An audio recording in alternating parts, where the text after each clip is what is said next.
um instante.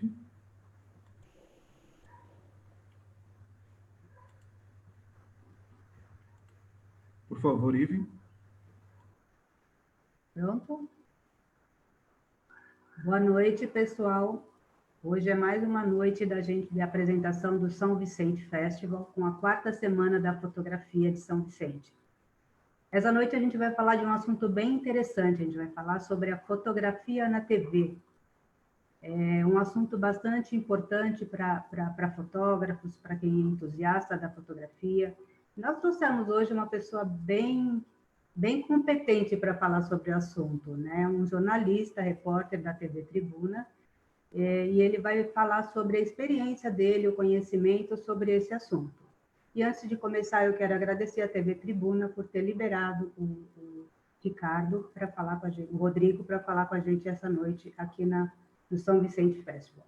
Rodrigo, seja bem-vindo e agradeço pela sua presença. Oi, Ive. Oi, pessoal, tudo bem? Boa noite. Eu que agradeço o convite, a oportunidade.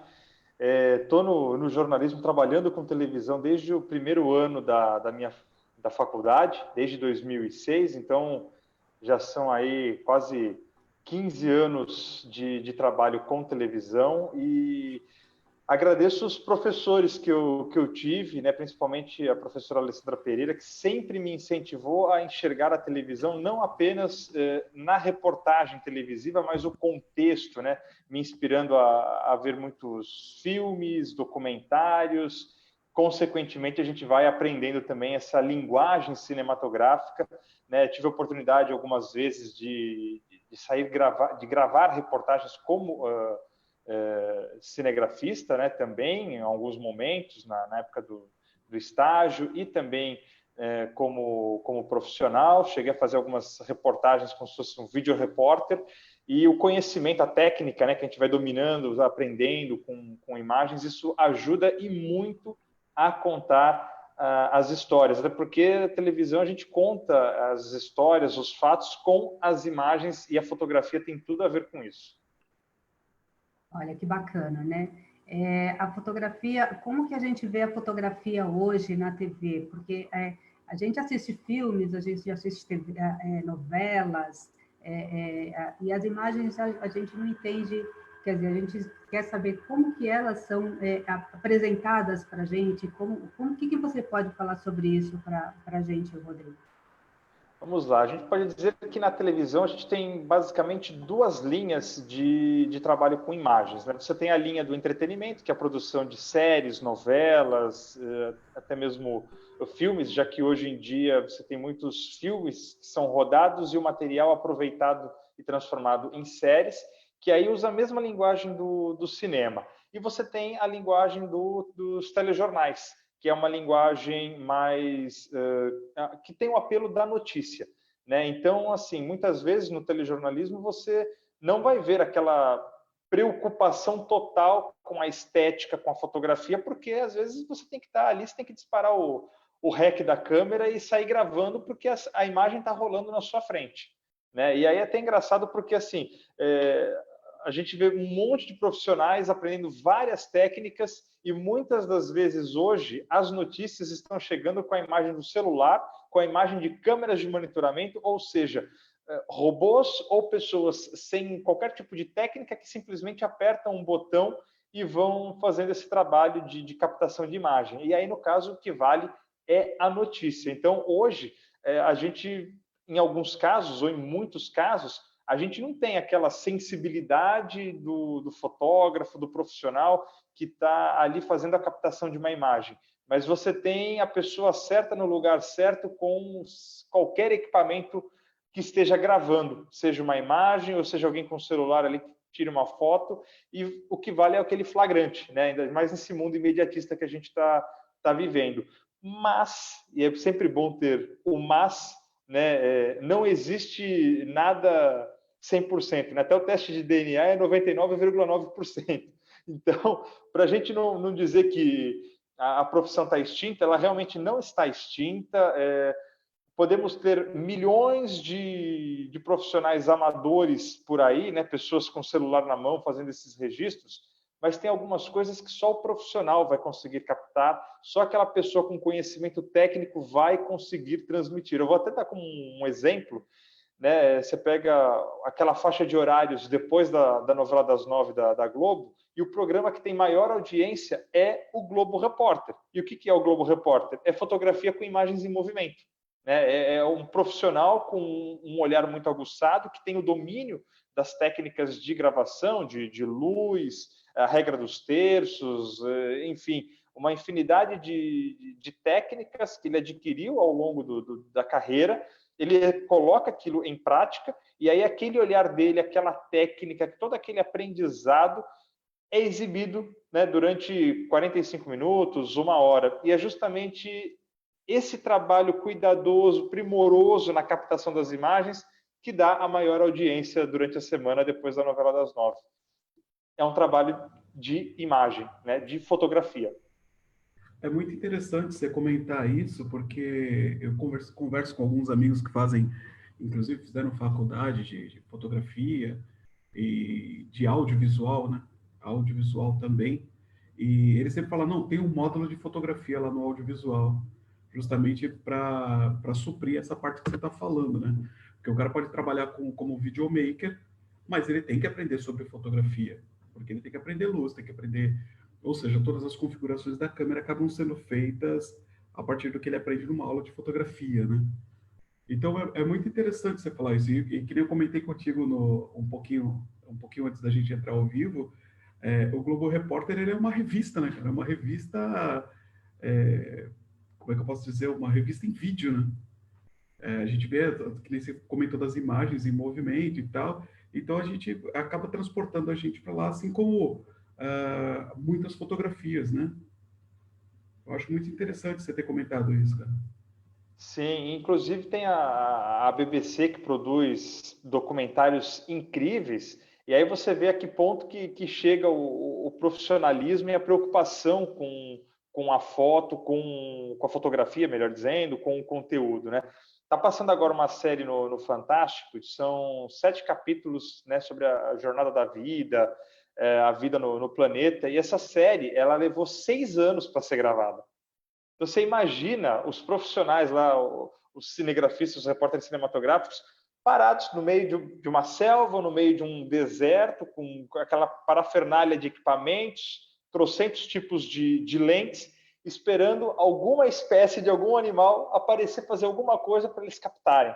Né? É um cuidado, é algo primoroso. E assim, tudo aquilo que a gente está vendo, aquilo foi planejado, foi estudado. Então, assim, foram 6 anos de captação, mas teve um tempo de preparo para você saber o que cada espécie animal está fazendo, e aí o profissional que vai captar essas imagens, ele tem que conhecer a rotina, né, do alvo que ele tem à frente. Então, assim, não adianta você dominar também as técnicas, né, se você não sabe o enredo daquilo que você precisa retratar com as imagens.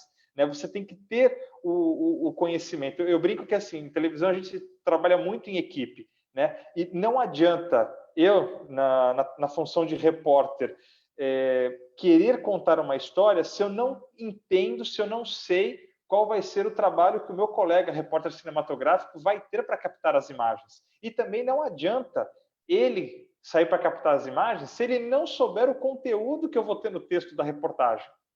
Né? Então, isso só mostra que a gente precisa de conhecimento, não só o conhecimento técnico, de saber ajustar um foco, de regular a luz, combinar os pontos, né, as linhas que tem na imagem te levando para um determinado lugar, para atrair a atenção de quem está vendo aquela imagem, mas também é você ter a percepção, o conteúdo do entorno, do enredo, né? Por que eu tenho que captar aquela tartaruga comendo aquele pedacinho de alface que está ali na frente dela? Por que eu tenho que fazer isso? Porque é a alimentação dela, eu vou contar o processo, blá, blá, blá. Então, em cima disso é que você vai fazer o trabalho de captação de imagem.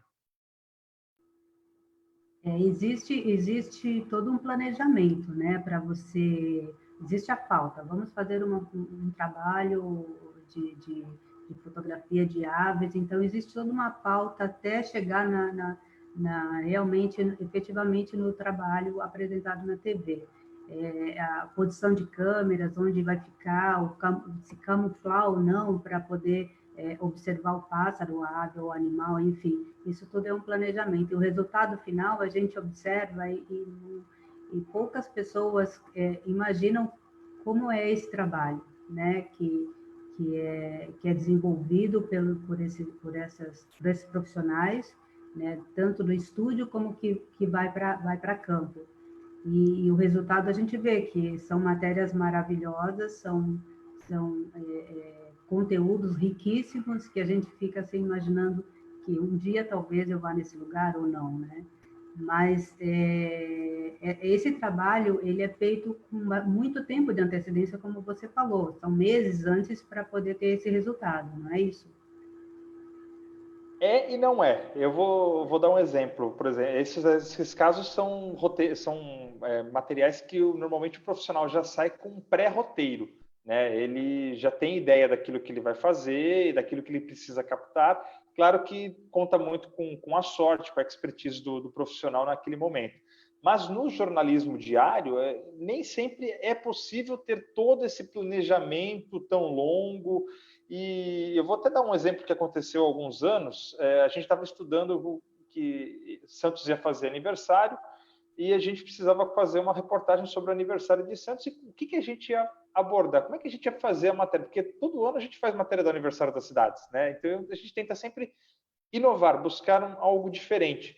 E aí eu lembrei uma reportagem que a Neide Duarte fez há muitos anos para o Bom Dia Brasil, mostrando São Paulo do alto.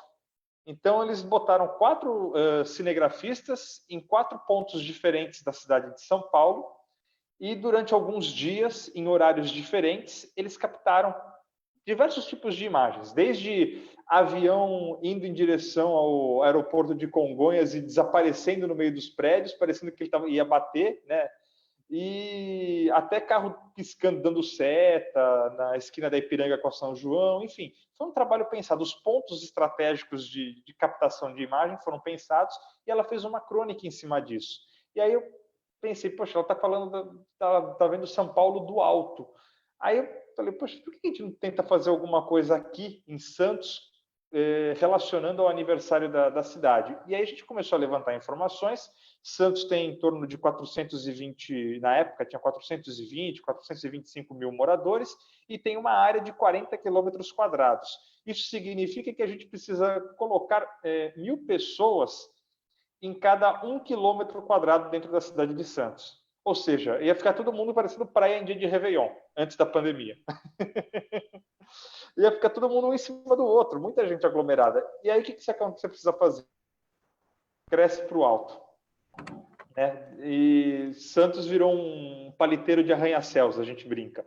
E a ideia da reportagem foi mostrar Santos do alto. Então, só tinham imagens captadas do alto, desde o Monte Serra, de alto dos prédios, ou de drone, enfim, a gente só fez imagens do alto, mostrando a cidade do alto, e as entrevistas explicavam a cidade do alto ou contavam curiosidades históricas, mas sempre com imagens do alto. Né? E o horário de captação dessa reportagem foi interessante, porque a gente decidiu captar no horário da tarde, depois das 3 da tarde, por causa da sombra, para poder ter sombra, para poder explorar melhor a imagem, para não ficar aquela imagem chapada do alto, porque não adianta você estar no alto e você não ter sombra para dar profundidade de campo. Né? Aquele sol do meio-dia que você não sabe para que lado está a sombra. Então, a gente usou esse recurso, usou a questão do horário para poder fazer essa captação, essa gravação e contar essa história diferente. Legal, porque dessa forma você ganha textura, né? Sim, exatamente. Show de bola. Mas nem sempre vocês conseguem fazer esse planejamento que você fez em um determinado horário para obter uma sombra determinada em uma posição especial, para não influenciar no seu tema. Então, mas nem sempre consegue. Isso aí foi feito porque foi planejado por um projeto que era no aniversário, é isso, né? Sim, sim. A ideia era fazer uma matéria diferente e aí a gente conseguiu ter, entre aspas, tempo de conseguir organizar para fazer a reportagem. Mas assim, não foi tanto tempo não. A gente gravou 3 dias antes dela ir para o ar. Mas ainda bem que deu certo, né? Sim, ainda bem. Ô, Rodrigo, pode falar, Bumê. Oi, acho que tem alguns comentários já no Face. Josi, você consegue ler pra gente? Manda aí. Abre o teu microfone. Boa noite a todos, sejam todos bem-vindos. Vou dar uma lidinha aqui. Tá tudo bem aí com o áudio, Boomer? Tá show, tá tranquilo. Paulo Eduardo Costa está falando assim: boa noite, amigos, parabéns. Bastante esclarecedoras as informações do querido amigo Rodrigo Nardelli. Um abraço para o Paulo. A Alessandro Cruz fala assim: Rodrigo Nardelli, mega profissional. Estudamos juntos no antigo Colégio Brasília e desde lá já se destacava como uma liderança e bom comunicador. Legal, obrigado, Alessandro. Um abraço.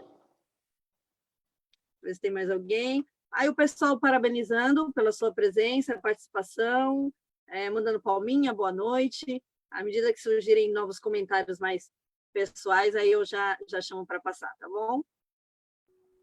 Obrigada, Valeu, Jô. obrigado. Ô, Rodrigo, vamos voltar um pouquinho no tempo? Vamos falar um pouquinho da fotografia, das pinturas, um pouquinho no tempo? Vamos, até porque tem tudo a ver, né? A gente vive num mundo que está sempre em transformação, né? E a própria profissão do jornalismo, da fotografia, ela está se modernizando. Estão chegando equipamentos novos, mais modernos.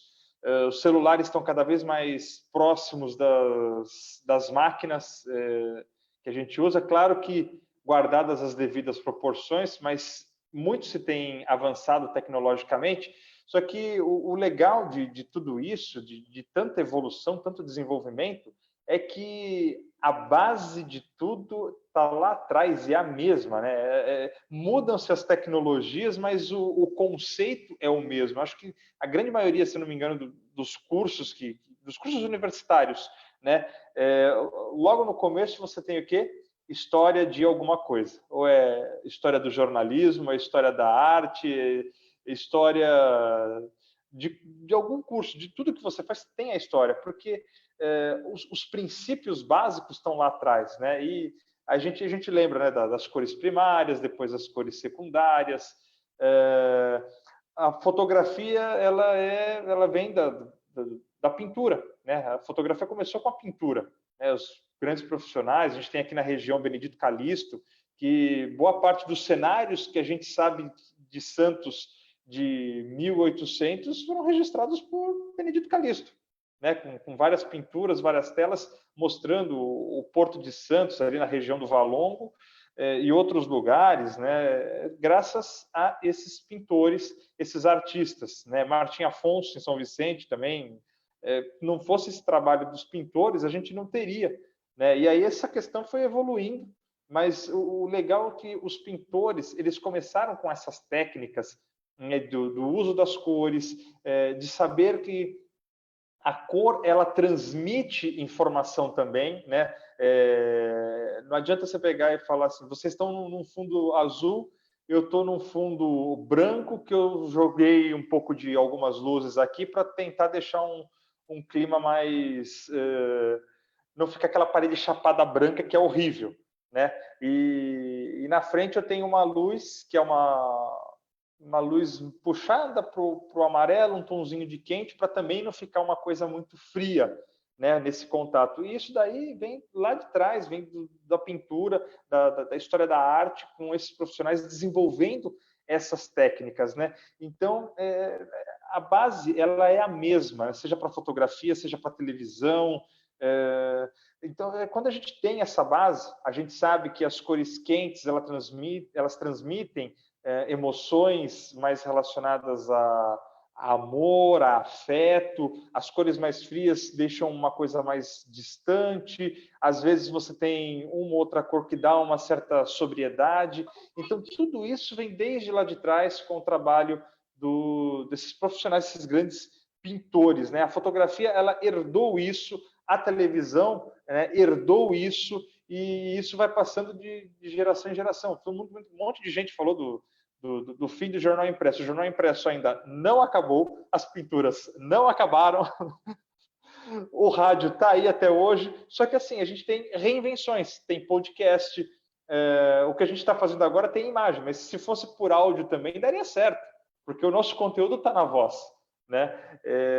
E se a gente começasse a usar fotografias aqui para ilustrar também aquilo que eu estou falando, a gente já entraria nesse mundo televisivo, que a internet reúne tudo isso. Então, a base de tudo que a gente está vivendo, que a gente tem, está sim relacionada à história da arte, à pintura, às técnicas que foram desenvolvidas lá atrás e que a gente usa até hoje.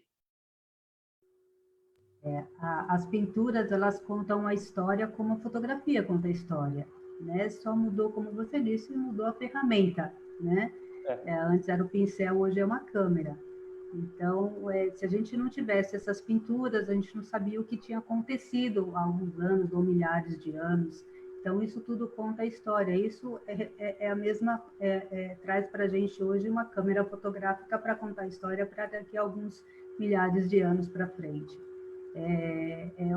E como você diz, a luz, a iluminação, o tipo de luz, ela dá a dramaticidade, ela dá o clima para a fotografia, e da mesma forma era feito antes. Hoje a gente vai em um estúdio e coloca uma luz vermelha, uma luz amarela, dependendo do que você quer mostrar na sua foto. E da mesma forma era feito antes com a pintura. Isso é bastante interessante, porque é importante para um fotógrafo que está começando que ele estude a arte, porque isso tem tudo a ver com o trabalho. E a fotografia na TV, ela mostra isso. Quando a gente assiste um filme, pelo menos quando eu assisto um filme, na maioria das vezes eu presto muita atenção na iluminação, não tanto na história. Então, é fantástico isso, porque se você tem um diretor de fotografia que ele é bem competente no que ele está fazendo, você sente a história, o calor da história, todo o clima que ele consegue transmitir com uma boa iluminação. Isso faz toda a diferença no trabalho de fotografia. Alguém quer fazer um comentário? Só complementando, o Rodrigo voltou um pouquinho no tempo. Uma vez eu estava conversando com a Delva Baraldi. Ela foi... O primeiro curso de fotografia que eu fiz foi com ela. E ela comentou o seguinte, ela falou, imagina só, hoje um repórter fotográfico, vamos por assim, né, um fotojornalista, ele sai com uma câmera com um cartão de 16 GB que seja, e faz, sei lá, 3.000 fotos, 4.000 fotos, né? Agora, vamos voltar no tempo e pensar que esse mesmo cara, há muito tempo atrás, ele saía com 3 chapas, que eram pesadas pra caramba, né? Parecendo essas chapas de radiografia. Imagina o cara saindo com 3 chapas dessa, com a câmera dele, né? Que era um baita num trambolhão, e o cara ia pra África, e os caras falavam pra ele, tu tem que voltar com uma foto de um rinoceronte. Só que nessa época, bicho, não tinha controle de velocidade de obturação. Agora tu imagina, tu vai lá e fala pro rinoceronte, fica paradinho aí que eu preciso fazer uma foto sua. Não tinha como, né? Então era meio que, muitas coisas eram meio que não vou dizer na sorte, mas era muita paciência, né? Hoje, você vê isso como uma facilidade para o jornalista, cara. Ele ter essa, como é que eu posso dizer? Essa facilidade de registrar muitas imagens e, de repente, ter uma gama gigante de imagens para escolher, bicho. Então, na verdade, assim, a técnica ela continua sendo a mesma. Na verdade, o que você tem uma margem de segurança, você tem um erro, uma chance de poder errar, entendeu? No passado você não tinha, você errou, perdeu. Hoje você tem essa condição. Ao mesmo tempo, você tem a obrigatoriedade de trazer mais coisas, porque a sua chance de errar é menor, então você vai ter mais trabalho. A câmera te permite registrar mais momentos. Se você errar, você vai lá, deleta se não tiver espaço, mas você pode tirar você falou, né, 3, 4 mil fotos sossegado, uma resolução excelente. Isso porque tem máquina que já envia direto para a redação. O profissional já tira a foto na rua e a redação já está recebendo essa imagem. Então, mudou um pouco nessa questão de você não ter aquela obrigatoriedade de bater na... Você continua tendo que bater na hora certa, mas você pode errar a hora certa algumas vezes. A verdade é essa.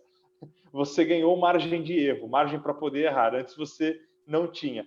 Mas, ao mesmo tempo, no passado, tem uma história, se eu não me engano, foi o seu Herrera, que fotografou aquele famoso gol do Pelé, que ninguém fez vídeo, que foi lá na Rua Javari, que era aquela maquininha, me perdoe porque tecnicamente eu não me recordo o nome dos equipamentos, tá?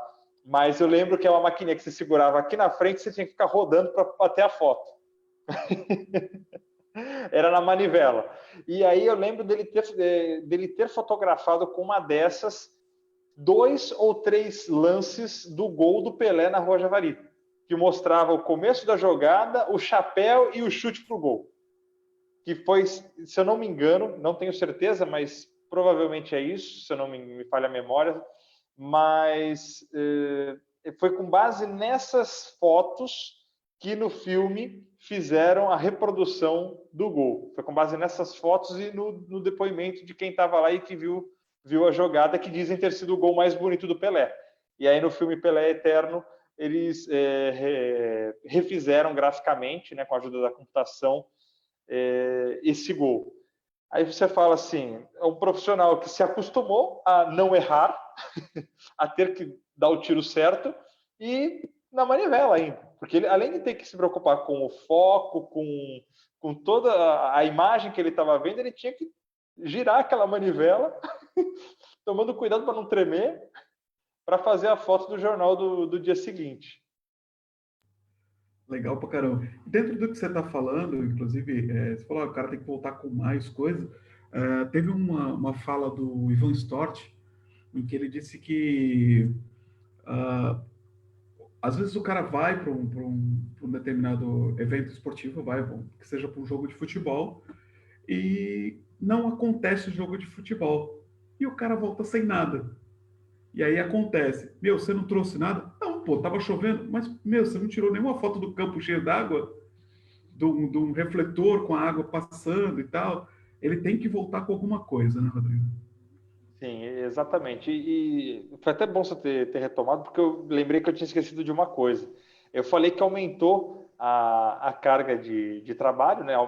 Aumentou a responsabilidade, mas aumentou também a oportunidade do fotógrafo ousar, criar, inventar. Né? Por quê? Porque ele pode errar. Então, se você tem essa margem de erro da câmera, experimenta. Não tem, o jogo tá horrível. Tenta fazer. Você pode tentar 1000 fotos artísticas diferenciadas, tentar inovar, usar o conhecimento técnico que você tem para tentar fazer um registro diferente. E o que vale hoje no jogo, o que diferencia, na verdade, os jornais é o olhar de quem está trabalhando, né? É o olhar do profissional, seja ele o repórter cinematográfico, o fotógrafo, o repórter de texto, é a visão daquela pessoa. Né? Quem tem uma visão mais aguçada, tem mais sensibilidade, tem mais conhecimento, ele vai conseguir captar uma imagem diferente, ele vai conseguir enxergar algo além. Né? E com o domínio das técnicas, além de enxergar o além, ele ainda vai conseguir produzir um material diferenciado, que é o que pode salvar, às vezes, o jornal que está vendendo menos, talvez pelo aquele flagrante que ele fez, ou aquela imagem que hoje em dia circula facilmente na internet, pode transformar a vida de um profissional, né? Porque ele teve a sensibilidade naquele momento de fazer uma determinada foto que marcou ou descreve muito bem a determinada personalidade, por exemplo. Mas quando você tem a oportunidade de criar, de fazer algo que seja uma luz diferente ou mudar um cenário, facilita. Mas num repórter de rua, que você está fazendo uma matéria jornalística ali, de rua, você não pode influenciar na cena, então não dá para você buscar um melhor ângulo, uma melhor luz. Como é que é feito isso? Então, tem casos e casos, né? A gente não interfere na cena, né? Quando o flagrante é o flagrante, a gente está posicionado ali, está acompanhando uma perseguição, alguma situação factual, câmera posicionada e grava do ângulo que tiver, do jeito que tiver. O que a gente tem? Tem o exemplo do prédio em São Paulo, que foi no final do ano passado, se eu não me engano, que estava pegando fogo e de repente ele desabou lá no centro de São Paulo, no centro velho de São Paulo. Eu lembro que nesse dia o repórter cinematográfico da Globo, o Abiatar, ele estava num grupo, ele contou esse episódio, alguns colegas que são daqui e trabalham lá também contaram esse episódio. Esse cinegrafista, ele conseguiu pegar a melhor imagem porque ele resolveu sair do bolinho onde estava todo mundo. Que normalmente quando tem esses grandes acontecimentos, a imprensa é colocada no mesmo lugar. Então fica um do lado do outro. Só que tem profissionais que têm uma visão diferenciada, que eles podem enxergar alguma coisa ou eles vão arriscar. Claro, se a imagem está todo mundo aqui, alguém com celular vai gravar, eu vou tentar alguma coisa diferente. Ele foi para um outro ângulo, pegou a cena do bombeiro começando a fazer um resgate, e de repente o prédio caiu. Então, assim, você tem a questão da sorte, a questão da visão dele e da vontade de querer fazer algo diferente, né? E ali não foi produzido, não foi nada, era o flagrante. Mas ele teve o quê? A produção, entre aspas, de querer fazer algo além do que todo mundo estava fazendo. Estava todo mundo fazendo arroz e feijão. Ele quis fazer um estrogonofe. E, né, o fato, infelizmente, foi muito triste, mas profissionalmente, tecnicamente falando, ele fez uma aposta. Poderia não ter dado em nada, mas naquele dia ele estava com sorte, né, de sorte profissional. Visão, né? Sim, é a visão. Mas aí a gente fala também da questão não é interferir, mas é melhorar a linguagem. Por exemplo, numa matéria de denúncia, hoje em dia está em moda os golpes pela internet, né? Golpe de estelionato, né? Que o pessoal fica tentando tirar dinheiro das pessoas. Uma matéria como essa, como é que a gente lida com a imagem? Normalmente você tem que fazer a imagem produzida. Por quê? Porque você não vai expor a vítima, né? Você tem que, vai gravar entrevista, normalmente você vai gravar com a vítima contra a luz, e aí aquela voz de pato que o pessoal está acostumado, mas aí é que entra a técnica. Por quê? O estelionato é um crime, mexe no bolso das pessoas, mas normalmente não afeta a vida da pessoa, né? A integridade física da pessoa, afeta o lado financeiro, mas a vida ele não afeta. E o que a gente usa? Usa uma luz mais fria para fazer o contraluz. Usa uma luz puxada para o azul, uma luz puxada às vezes para quase um roxo, mas normalmente é uma luz mais azul. Por quê? Porque precisa de sobriedade, precisa de um aspecto que passe uma coisa mais fria, mais dura. E, às vezes você usa até uma luz mais dura na aparição do repórter, numa entrevista com o delegado, porque é um assunto mais sério, exige uma seriedade. Mas se a gente for fazer uma matéria que também é da área criminal, mas é de um estupro, né? É um caso mais grave ou de um assassinato, a gente vai normalmente utilizar uma luz de fundo puxada para o quente, um tom mais alaranjado, um tom mais puxado um pouco para o amarelo. Por quê? Porque isso mexe com a emoção das pessoas, com o sentimento das pessoas. E isso está na linguagem da fotografia, né? Você vai tirar, por exemplo, a foto de uma mãe grávida. Você vai tirar uma foto puxada para um azul, aquele azul mais escuro, ou você vai fazer um tom mais suave, puxado para uma cor um pouco mais quente? A tendência de você puxar para algo mais leve, né? E isso é a mesma coisa, é a mesma linguagem que a gente usa na televisão. As imagens mais fofas tendem a ser mais clean, né? Sem muita poluição, a cor você usa, mas sempre aqueles tons mais suaves, às vezes uma ou outra coisa ali no ambiente, num tom mais alegre, para dar um colorido, um pouco de vida naquele cenário, né? Mas em casos sérios você tem que pegar e usar aquele tom de cinza com azul, às vezes um preto com uma luz dura branca, enfim, são os recursos que a gente tem para conseguir, dentro daquela informação, porque assim, a informação ela não está só no texto que o repórter fala ou na imagem da determinada reportagem, mas está também no contexto. E as cores, elas dão um contexto para a narrativa. Isso é bem legal, porque quando você quer fazer uma imagem de terror, assim, mais dramática, você põe uma luz de baixo para cima, né? Você fica com aquela luz de medo, que eu costumo falar. Então, dá esse clima. A luz é tudo na fotografia, enfim. Se você souber criar ou modificar a luz, você consegue um resultado bem bacana. Então, é só estudar muito a arte, né? História da arte, estudar a luz, e consegue um trabalho bem bacana. Sim, mas na TV a gente tem um adicional, tá, Ive? Rapidinho, só para complementar. Não, pode falar, tranquilo. Além de toda essa parte técnica que a gente está falando, da questão do uso das cores, né? Tem também a questão da linguagem. Por quê? Porque a televisão é a imagem em movimento, né? Então não basta a gente ter esse cuidado na composição do cenário, na questão da luz. A gente tem que também saber trabalhar a linguagem da captação daquela imagem. E aí eu falo, uma matéria que tem mais ação, por exemplo, eu cito um exemplo de uma reportagem de que menores estavam cometendo crimes naquele túnel do Guarujá, da Vila Zilda. A gente foi fazer uma reportagem até porque o crime organizado estava matando os menores infratores porque ninguém estava segurando essa molecada. E aí a gente foi fazer a reportagem em cima disso. E o que a gente quis fazer? Quis usar uma linguagem de ação, porque era uma coisa assim que estava envolvendo vidas, então a gente tentava em alguns momentos usar cores mais quentes, então a gente usou aquele highlight das luzes da viatura da polícia num vermelho, mas num close, num vermelhão fechado assim, para dar um clima mais quente.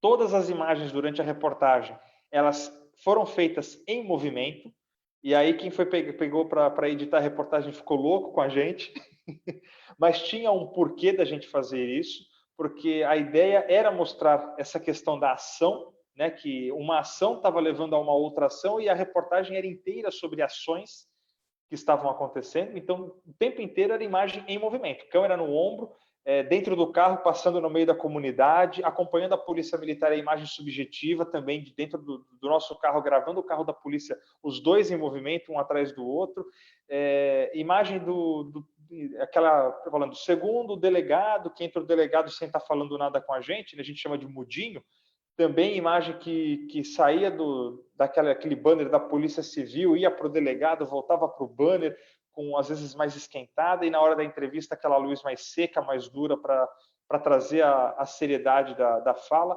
Então a gente fez um trabalho na captação das imagens para transmitir essa linguagem de ação. E aí tem o contraponto que, por exemplo, você vai gravar uma orquestra sinfônica, você não pode fazer o efeito chicote, né, de ficar fazendo movimentos assim, porque não combina. Né? A orquestra você vai usar aquele zoom in bem devagarzinho, lento, suave, ou o zoom out também na hora do aplauso, é uma imagem mais de detalhe ali do instrumento, da flauta na boca do músico, do violino.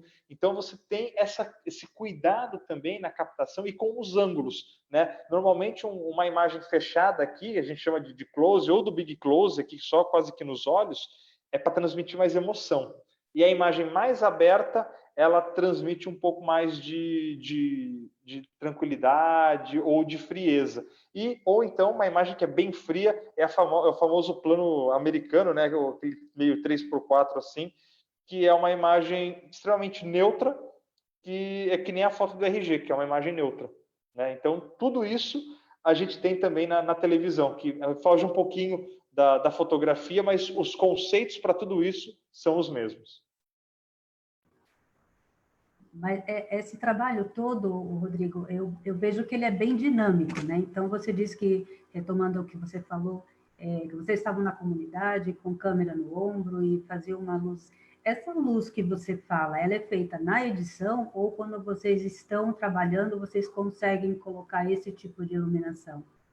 É na rua mesmo, é tudo feito na rua. Na edição, o máximo que a gente faz é, às vezes, por exemplo, tem dia que a gente está passando em algum lugar e vê uma cena inusitada, um flagrante. A gente desce do carro, hoje em dia, normalmente, o repórter grava com o celular por garantia e o cinegrafista já dispara a câmera. Só que, às vezes, a câmera ela foi usada numa gravação interna e ela está com uma configuração. E você precisa, na televisão, a gente fala que é bater o branco, né? Que é você mostrar uma imagem branca para a câmera e falar para ela, olha, câmera, essa imagem aqui atrás, ela é branca, tá? Então, para você reconhecer isso aqui é branco e as outras cores ela vai se adaptar de acordo com aquele branco. Às vezes não dá tempo de fazer isso, e aí é preciso corrigir na edição. Ah, bacana. Então, é um trabalho que vocês saem. A pauta de hoje é fazer aqui uma matéria em determinado lugar. Então, vocês já sabem, aquela matéria é sobre determinado assunto. Então, que tipo de iluminação vocês vão usar, alguma coisa, vocês já vão, no percurso, vocês já estão imaginando como vai ser, é isso? Sim, exatamente. Que tipo de luz vai usar, a cor, se vai pôr mais sombra, menos sombra. Ah, bacana. E o resultado que a gente vê é aquilo lá que a gente entra nas histórias, nas reportagens e entende tudo da forma que... Porque a luz transmite tudo isso, né? A iluminação transmite tudo isso. Bacana. E de um jornal para o outro tem muita diferença também da cor que é usada. É engraçado isso, por causa do horário do telejornal, que tem a ver também com cenário, estúdio, as vinhetas. Ah, mas muda por causa, não é por causa é por causa do horário de apresentação do jornal? Não sei se vocês já tiveram esse hábito, mas se vocês pegarem e assistirem mas assim, não digo aquelas matérias do dia a dia que estão na correria, que são assuntos factuais, mas, por exemplo, uma reportagem um pouco mais elaborada ou que está ouvindo algum especialista que está num cenário mais neutro. Você pode reparar que quando é para os jornais noturnos, a tendência é, principalmente quando o assunto é ligado à economia, à política, você tende a ter uma luz mais, ou uma luz com sombra, ou uma luz puxada para o azul no cenário, montando o cenário. Ou então um branco mais sequinho, assim, só fazendo uma luz de 30 graus, mais ou menos, aqui no entrevistado, e um contrim aqui para fazer o recorte dele e fazer com que as pessoas tenham um ponto de luz para prestarem atenção durante a fala daquela pessoa.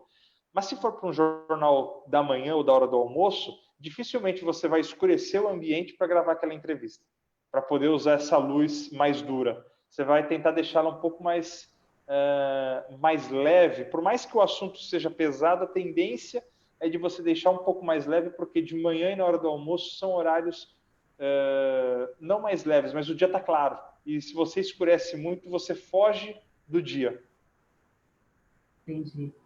Bacana, eu não conhecia. Essas coisas são bem importantes. Eu acho que quem está assistindo deve estar aprendendo muito com você hoje, viu?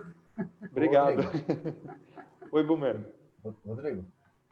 Oi. É o Celso. É o Celso, desculpa. Celso, o Celso não está na minha tela aqui. Vamos lá. Pode falar, Celso. Rodrigo, deixa eu te fazer uma pergunta, mas acho que você acabou já respondendo já, né? Na tua opinião, você acha que... Eu tinha um tio meu que foi fotojornalista durante muito tempo atrás, da antiga cidade de Santos, né? Que todos sabem a importância da profissão, mas com o advento hoje do celular e dessa mobilidade de imagens que as pessoas têm hoje em dia, como que você, eu ia te perguntar como você via a situação do fotojornalista, se ainda tinha espaço ainda numa redação. Mas você respondeu justamente pelo olhar, a diferenciação que tem em relação às imagens mais cruas, mas sem muita noção de estética, né? Mas além disso, você concorda com esse tipo de situação mesmo? Ainda tem espaço, um bom espaço ainda para o fotojornalista dentro de uma redação de jornal? Tem sim. Porque assim, o que essas pessoas, elas que tiram as fotos com celulares e às vezes a foto que aquela pessoa tirou vai para a capa dos jornais, dos sites, é porque ela está no lugar certo, na hora certa. E aí ela deu sorte de fazer aquele flagrante. Claro que algumas pessoas, com o tempo, elas vão conseguindo dominar um pouco mais os recursos e não chegam a ser profissionais, mas a foto amadora não fica tão amadora assim. Acontece que tem coisas que... E aí você tem que folhear revista e jornal impresso, porque só o profissional ele vai conseguir enxergar e captar. Que é aquela imagem de político na hora que ele está apontando o dedo e o dedo vai para a cabeça de uma outra pessoa e aquela foto entra para a história. Então, assim, tem momentos que a sensibilidade do profissional ela faz toda a diferença. Ele consegue, com um clique, dar um estereótipo de uma pessoa, traduzir um pouco a vida daquela pessoa. E isso, por mais que o amador queira fazer, ele vai precisar ter técnica, ele vai precisar ter conhecimento, ter capacidade, habilidade. Só que o que eu acho que vai diferenciar, e a tendência eu acho que é essa, é a questão do conteúdo. Não adianta o profissional da imagem ele ter só o conteúdo técnico, saber o que é uma boa fotografia, uma boa luz, trabalhar com esses recursos técnicos. Ele precisa ter informação, né, que é aquilo que eu falei, da preparação para aquela pauta que ele vai fazer. Né? Aquele profissional lá dos 6 anos gravando os animais pelo mundo, ele não pode simplesmente chegar lá e operar a câmera. Ele tem que saber o que faz aquele animal. Ele tem que saber a história daquele animal, os hábitos dele. Por quê? Porque a captação dele vai ter um olhar diferente. Vai ter um olhar a mais. E é esse olhar a mais com o conteúdo informativo que eu acho que tende a diferenciar o amador do profissional daqui para frente. Entendi.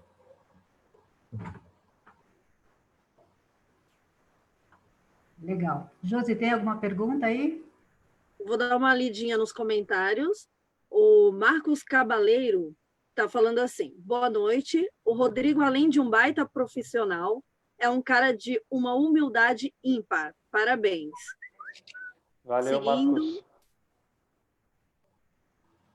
O Sérgio fala que está acompanhando o festival, que está gostando muito. E o Marcos Cabaleiro continua: sou um aprendiz na arte da fotografia e estou aprendendo muito nesse festival. A Maria Luísa, de Paiva Diniz, fala que os pintores acadêmicos conseguiam reproduzir com precisão fotográfica sem ter meios de fixar o momento. Isso era fantástico. E hoje é maravilhoso poder contar com tantos recursos. Seguindo, o Neto Lima fala o seguinte: Rodrigo, como você vê hoje a dificuldade para a fotografia ou para os fotógrafos já consagrados ou iniciantes como eu? E como está a sua esperança no pós-pandemia? É isso aí. Vamos lá. Em relação ao cenário, eu acho que é mais ou menos isso que eu acabei de comentar com o Celso, né, dos profissionais.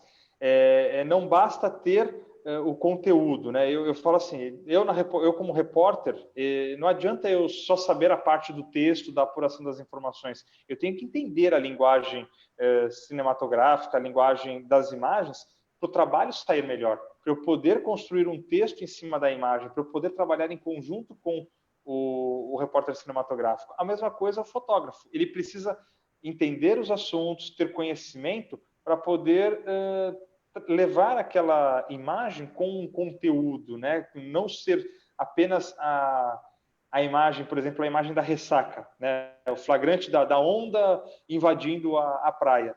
Isso daí você tira, faz um clique, você está com o celular ali, você grava, faz o vídeo, uma câmera de segurança da prefeitura que esteja bem posicionada ali pode gravar esse flagrante também, né? Mas o fotógrafo que está ali, ele vai captar aquilo de um jeito diferente. Ele vai saber enxergar o efeito daquela onda, né? A gente está captando, a gente que eu digo assim, o leigo, ele vai captar a onda, né? O fotógrafo profissional, ele vai captar o efeito daquela onda. O que aquela onda está fazendo, vai fazer ou traz com ela. né? Então, eu acho que é essa a diferenciação. E a questão da pandemia, ela tá mudando muitas coisas. O cenário, pelo que a gente conversa, né, com especialistas de diferentes áreas, é um cenário muito incerto e não dá para saber o que vai acontecer no pós-pandemia. O que a gente sente conversando com pessoas de diferentes níveis sociais e intelectuais é que uma parcela da sociedade está se reinventando. E o se reinventar é a auto-reinvenção. Né? A pessoa está se transformando por dentro. São pessoas que estão enxergando essa situação e buscando aperfeiçoamento pessoal, e a tendência é de que uma parcela da sociedade saia mais forte dessa pandemia. Não sei se eu respondi, mas acho que é isso. Voltando só um pouquinho na sua fala, Rodrigo, quando você falou que não vai acabar o jornal, então, o livro, o jornal, com a tecnologia hoje, a gente sempre pensou, né? Houve comentários que não ia mais ter livros, não ia ter mais revistas, não ia ter mais jornais, e isso a gente está vendo que realmente não vai acontecer. Pode diminuir, ter uma outra ferramenta para a gente acompanhar as notícias. Você acha que esse material ele vai perder um pouco do valor, esse material impresso, ele perde um pouco do valor dele ou ele continua no mercado da mesma forma? Eu acho que o mundo está em constante transformação. Então, assim, não dá para pegar e dizer que nunca vai acabar, porque pode ser que uma hora acabe, né? Mas o legado, ele fica, né? É igual a gente retoma a questão da pintura, né? A pintura diminuiu, ela existe ainda hoje, mas a fotografia não se faz mais com a pintura, né? Claro que tem artistas que ainda fazem pinturas como se fossem retratos fotográficos, mas você tem recursos que substituem isso. A internet é um recurso que tende a substituir vários meios de comunicação antigos, mas a essência ela vai continuar sendo a mesma, que a essência da reportagem de um texto de internet ela é a mesma que tem no jornal impresso, né? Quem, quando, onde, como, porquê e o quê? Que é a mesma que foi para o rádio, é a mesma que a gente usa na televisão, e a mesma que a internet está usando, e por aí vai. Então, assim, como você falou no começo, Ivi, as ferramentas mudam, mas a base, aquilo que foi criado, continua sendo, o princípio continua sendo o mesmo. Até na pandemia, vou pegar como exemplo, né, a recomendação que os médicos, os infectologistas estavam dando e estão dando até hoje, é a do isolamento social, a mesma recomendação que foi dada em 1918 durante a gripe espanhola. Verdade. Então, mas existiam algumas preocupações quanto a esse movimento, né, de diminuição, vai acabar, não vai acabar, mas é como você está comentando, é uma situação que pode ser que se mantenha, como pode ser que acabe, mas enfim, vamos deixar caminhar, né, vamos ver como é que fica. Mas a ferramenta de tecnologia que vem cada dia mais trazendo aplicativos para leitura, aplicativos para diversas situações, e isso vai facilitando a vida das pessoas e tirando outras coisas, vai substituindo, e isso é natural, né? A gente tem que acompanhar a evolução. Algumas pessoas que são um pouco mais antigas, não vou dizer que é o meu caso, mas a gente sente isso um pouco... não, isso não pode acontecer, tal, mas a evolução é natural, as coisas progridem e vão acontecendo. Mas voltando assim, você disse que tinha uma história que você queria contar no início para a gente, você quer começar a falar dela agora? Qual das histórias?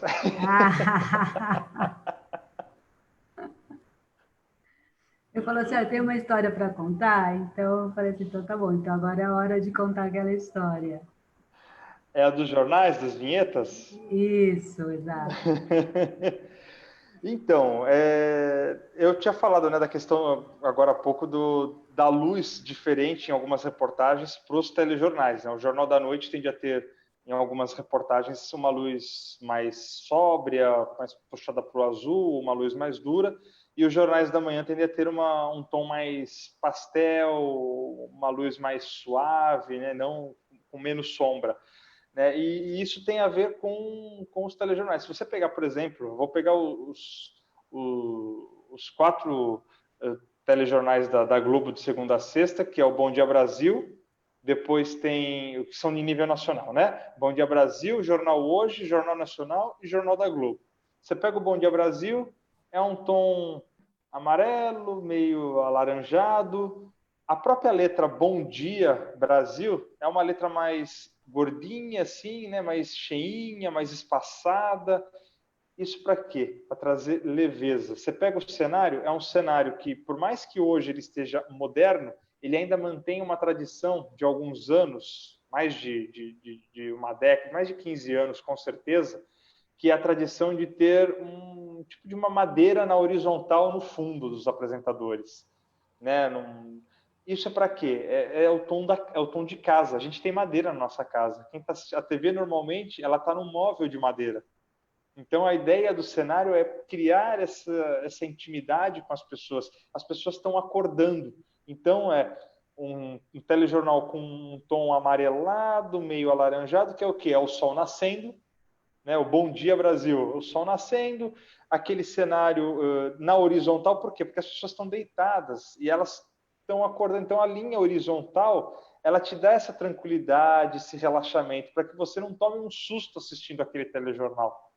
Né? Então é para você ir acordando e pegando o ritmo. Claro que ultimamente a velocidade da notícia está tão acelerada que não dá para você manter o ritmo do jornal igual o ritmo do cenário, mas o cenário ele ajuda a trazer essa leveza, essa suavidade, e eu acho isso uma coisa muito curiosa e que não é muito explorado. Né? Tem todo um estudo, uma análise para buscar isso. E aí você pega depois o Jornal Hoje, né, na hora do almoço. O que as pessoas normalmente estão fazendo no horário do almoço? Elas já estão acordadas, elas já estão despertas, elas estão no meio da rotina profissional. Então, você pega a letra H, né, que tem 2 perninhas, você já associa que você está de pé. O cenário, ele tem os monitores, ele não é um monitor único igual são os outros telejornais.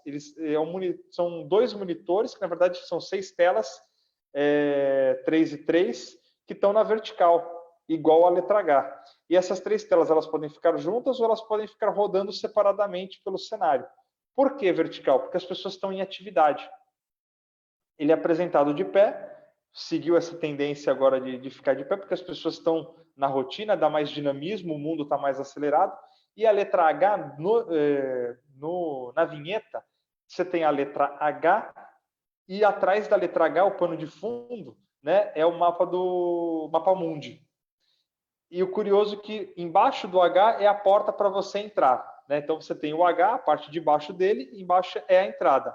A parte de cima é como se fosse um praticável para você ver o que está acontecendo, e aí eu uso o gerúndio, porque é o que está acontecendo, é o jornal em movimento. Né? O que está acontecendo durante o dia? Vou me atualizar sobre as notícias de agora. Então ele tem essa tendência. Aí você vai para o Jornal Nacional, né?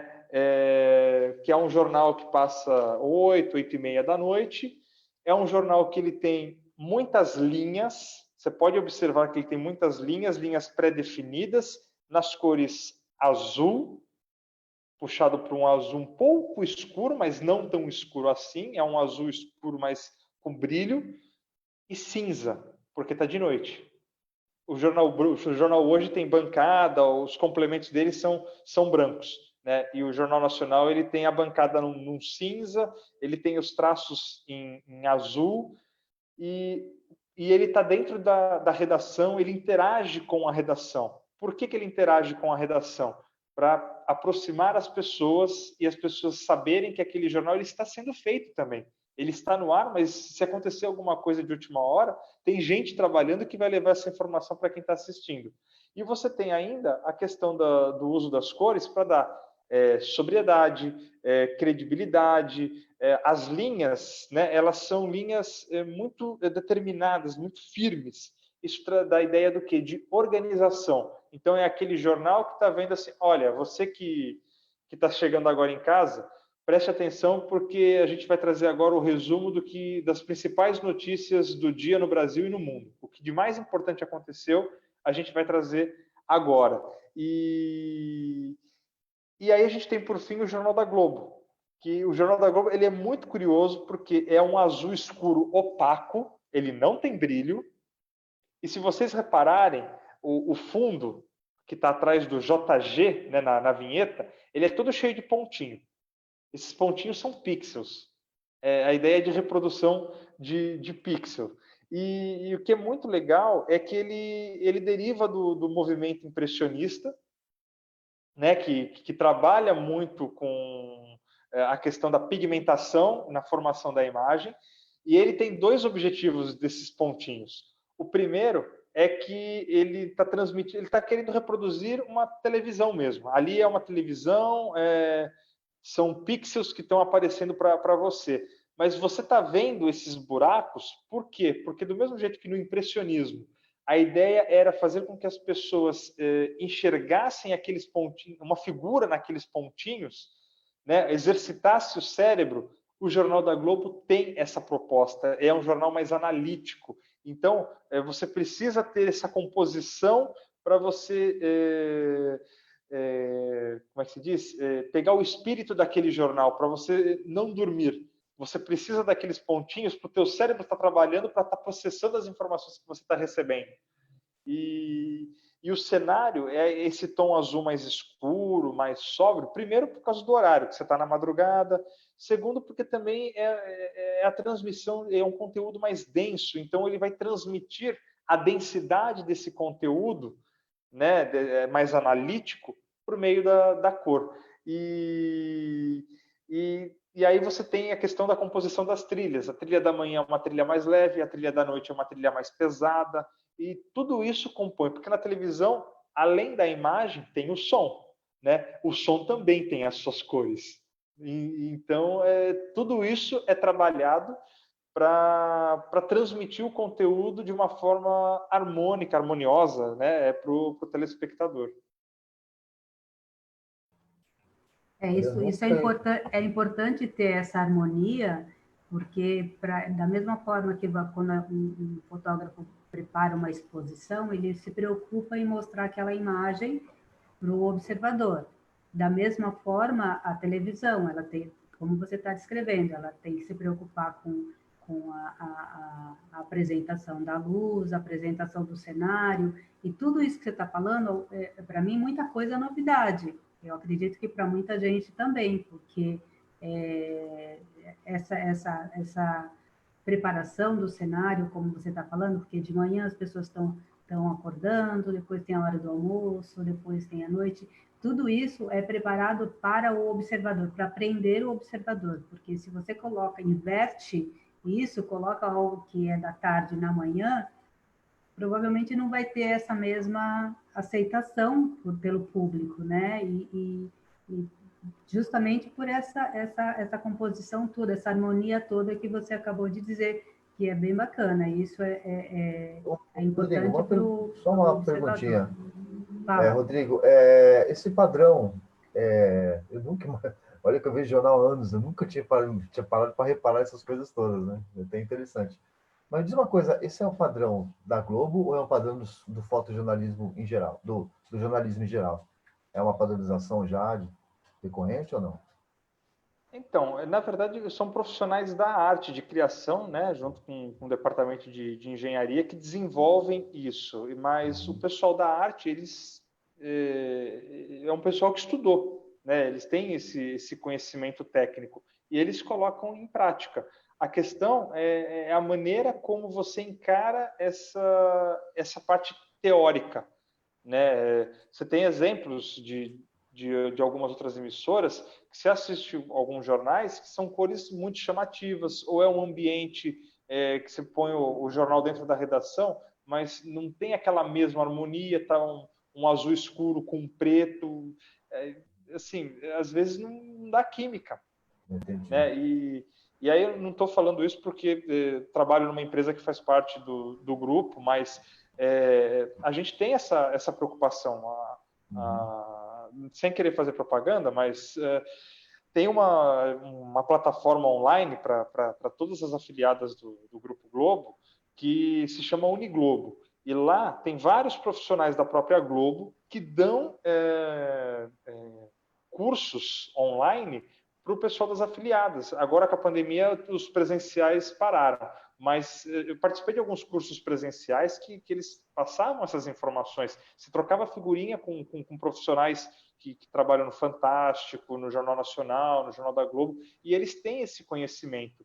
Tem, até eu contei com a Ive numa das vezes que a gente estava conversando, né, por telefone, para acertando a participação hoje aqui na live, do Carnaval do Rio de Janeiro, que tem um intercâmbio com os câmeras das afiliadas. Né? Cada afiliada consegue mandar, não todas do Brasil inteiro, mas eles abrem a oportunidade para você mandar um profissional teu de afiliada para trabalhar na transmissão do Carnaval do Rio de Janeiro. E o que esses profissionais vão? Eles vão e ficam quase que uma semana no Rio. E durante 3 ou 4 dias, eles têm curso sobre a história da arte. Para quê? Para abrir a mente deles, para eles enxergarem diferente, enxergarem essas coisas técnicas de à noite, nos desfiles, as escolas que desfilam à noite, você tem um determinado tipo de captação, um detalhe na imagem para você captar.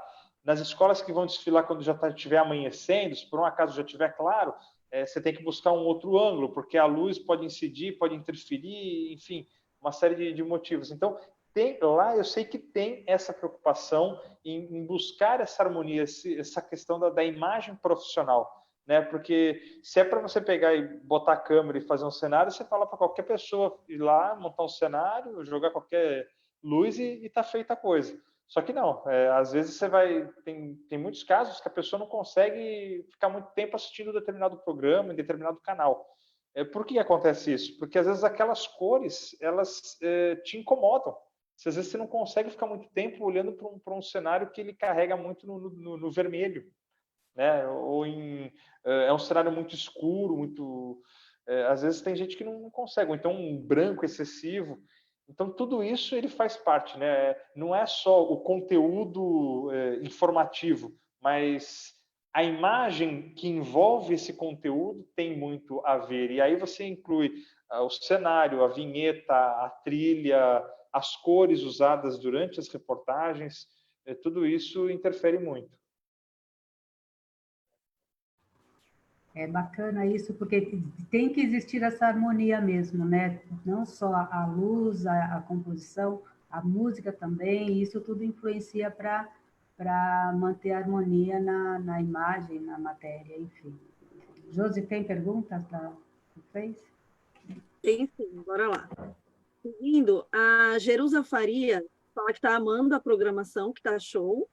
O Vitor Secom manda um abraço para o Rodrigo. A Márcia diz assim: Nardelli, obrigada por nos transmitir esse lado sensível do jornalismo. Parabéns pelo seu trabalho. Obrigado. A Cida fala que maravilha, Rodrigo, a sua fluidez no discurso.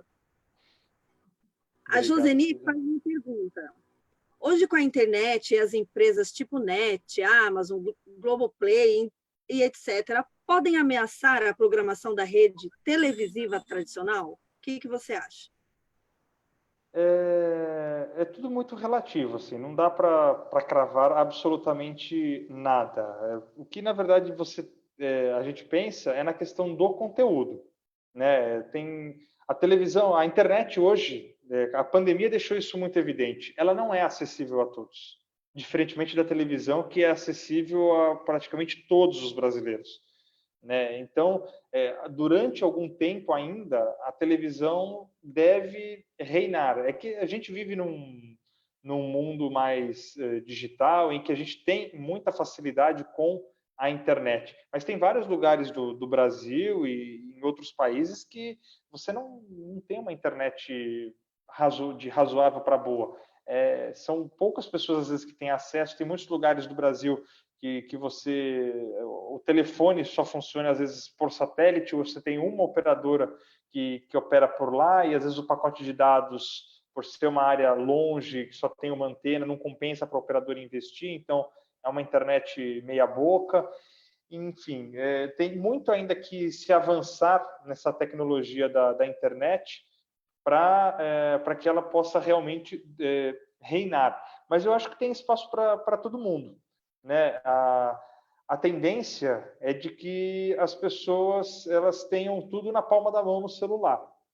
Essa é a realidade. E aí todo mundo vai escolher aquilo que quiser assistir, né? E na minha visão, hoje, o maior erro das mídias que estão ficando mais fracas, né, que estão enfraquecendo, eu acho que elas estão pecando justamente na falta de conteúdo e em tentar concorrer com a internet. Porque a internet ela é muito veloz. A internet ela é um veículo imediatista. A sociedade, por causa disso, está se transformando em uma sociedade imediatista. Aí a gente entra um pouquinho numa questão mais filosófica e sociológica, mas a gente não acredito que não seja o caso de quem está acompanhando aqui, porque são pessoas que estão atrás de conteúdo e de um conteúdo mais profundo, né, mais aprofundado, mais detalhado. Mas a gente vive numa sociedade muito rasa, muito superficial, que não tem interesse em entender, descobrir o que há por trás da fotografia. Acho que tirar foto é você pegar a câmera e sair disparando clique em tudo quanto é lugar. E não é. Às vezes você vai dar sorte de fazer uma bela de uma imagem que ninguém vai conseguir porque você estava no lugar certo na hora certa.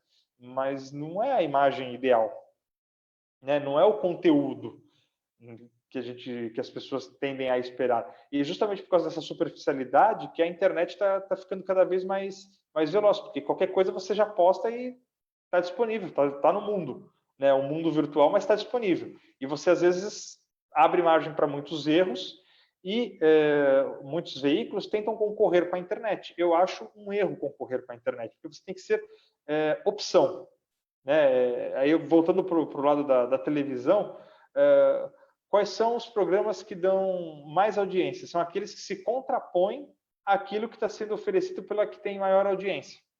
Por exemplo, uma coisa que quase nenhum canal mais passa e que ainda dá muita audiência, mesmo não atraindo patrocinador: desenho animado. Por quê? Porque tem muita gente que não tem acesso à TV a cabo para ver desenho animado. Quem não tem acesso à TV a cabo também, muitas vezes, não tem acesso à internet para ver no YouTube ou em outros canais. E, consequentemente, ela vai fazer o quê? Vai ver televisão, vai ver desenho animado no canal aberto. E às vezes onde o desenho tem mais audiência. Uma novela infantil tem audiência no horário nobre.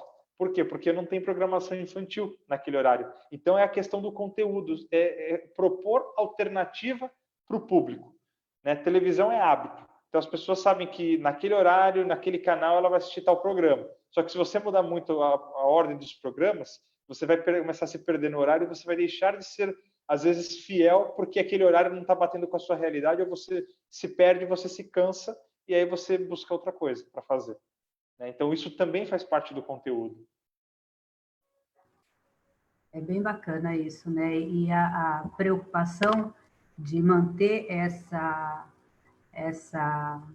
programação, né, de horários, de atender ao público infantil, ao público adolescente, ao público adulto, isso tudo é bem rigoroso, né, para poder atingir um público certo daquele horário, né? O público infantil tem um determinado horário que ele assiste à televisão, o público adolescente é um outro horário. Então, isso tudo é feito algum estudo ou é feito alguma pesquisa? Como que é feito esse estudo para determinar esses horários que vai passar o programa ou o desenho? Você tem a questão do People Meter, né, que é o medidor que eles têm hoje, são os números que muita gente está acostumada a ver nos sites de notícias, de televisão, que dá audiência, né, que é aquele minuto a minuto do medidor, do Ibope, que faz a pesquisa, né, a Cantar Ibope, e isso em alguns lugares, né? Aqui no estado de São Paulo, você tem São Paulo capital e a região de Campinas, né? Eles têm um estudo que tira como base uma média das famílias, e aí você tem um perfil de algumas pessoas que resumem o todo daquela sociedade. Então, para essas pessoas chaves, você instala o aparelhinho na casa delas, você mede, e aí você tem no minuto a minuto, você sabe aquilo que está agradando, aquilo que está desagradando. Essa é uma maneira de medição. A outra forma de medição é com pesquisa mesmo, igual você faz pesquisa de intenção de voto ou de outros assuntos, que é perguntando o que a pessoa assiste, o que ela gostaria de assistir na televisão. Eu lembro de uma entrevista que eu fiz, quando eu estava na faculdade ainda, com o Roberto Muilaert. Para quem não sabe, o Roberto Muilaert foi presidente da Fundação Padre Anchieta, que administra a TV Cultura no final dos anos 80, início dos anos 90, e foi na gestão dele que tiveram início dois programas, o Rá-Tim-Bum e o Castelo Rá-Tim-Bum. E ele contou que esses dois programas eles foram desenvolvidos a partir de pesquisa de campo para saber o que as pessoas queriam assistir na televisão. E elas falaram que queriam assistir conteúdo infantil, mas não desenho animado, conteúdo educativo, enfim, que tivesse coisas para atrair as crianças e a juventude, né? A pessoa que hoje em dia você fala 12 anos, a pessoa não se considera mais criança, né? Para o pediatra é até 17 anos e 11 meses e 29 dias, mas tudo bem. E desenvolveram esses dois programas, né? Foi com base nas pesquisas. Então você tem o comportamento de público e você tem as experiências. Às vezes você quer testar, colocar uma programação infantil em um determinado horário, coloca, dá certo e você deixa. Você fala, opa, tem criança assistindo televisão essa hora, né? Legal. Nós comentamos numa conversa que nós tivemos uns dias atrás, Rodrigo, sobre a importância da fotografia no jornal, na revista, né, na televisão, enfim. E teve o jornal Metro, se eu não me engano, até comentei com você, que há algum tempo atrás ele fez um jornal onde ele deixava o espaço para a imagem e fazia a matéria, e não colocava a imagem. Então, o jornal todo foi feito assim, sem nenhuma imagem, sem nenhuma fotografia, mas tinha o espaço, tinha toda a informação, mas a imagem não tinha. Então, aquilo passava uma coisa tão estranha para a gente que pegava um jornal para ver. Fala um pouquinho dessa importância que você sente para o jornal, para a revista, da fotografia para esses veículos de comunicação. Eu acho que esse exemplo que você deu do jornal Metro, ele só mostra que a gente vive numa sociedade previsível. A gente está sempre esperando a foto no jornal. Eu brinco que assim, teve recentemente, coisa de acho que faz um ano e pouco, eu não me recordo agora o conteúdo de determinada propaganda, mas foi uma propaganda de 30 segundos que ficou 30 segundos muda a televisão.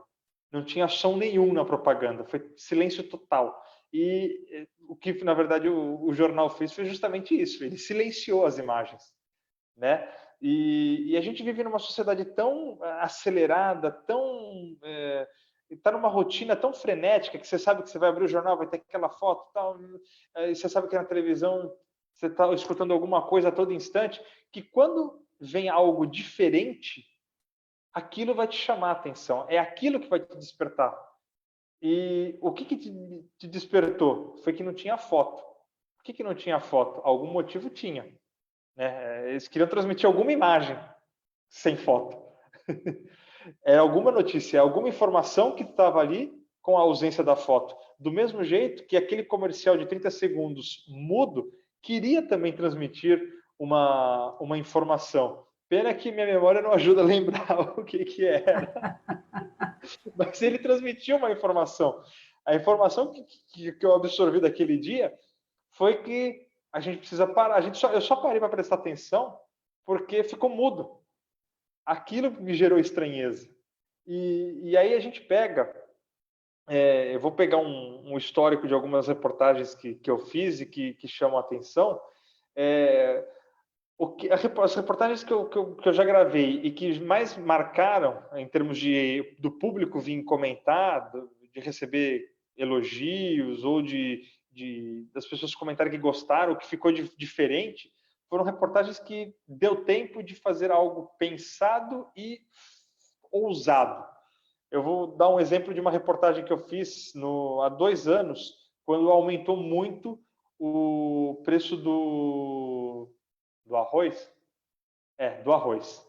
Eu comecei a reportagem falando 2 feijão com menos arroz. Lembrei da música infantil e comecei a reportagem com essa brincadeira. Todo mundo que estava na redação, e eu estava na redação no dia que essa reportagem entrou no ar, porque eu gravei num dia e ela entrou 2, 3 dias depois. E todo mundo parou quando escutou isso daí, porque todo mundo lembrou da música de infância, 2 feijão com arroz. Só que você faz um trocadilho, entrou a brincadeira. Depois eu recebi vários comentários das pessoas falando, nossa, que diferente. E porque causou estranheza. As pessoas estão num ritmo tão frenético que quando tem alguma coisa que foge da normalidade, é aquilo que chama atenção. Né?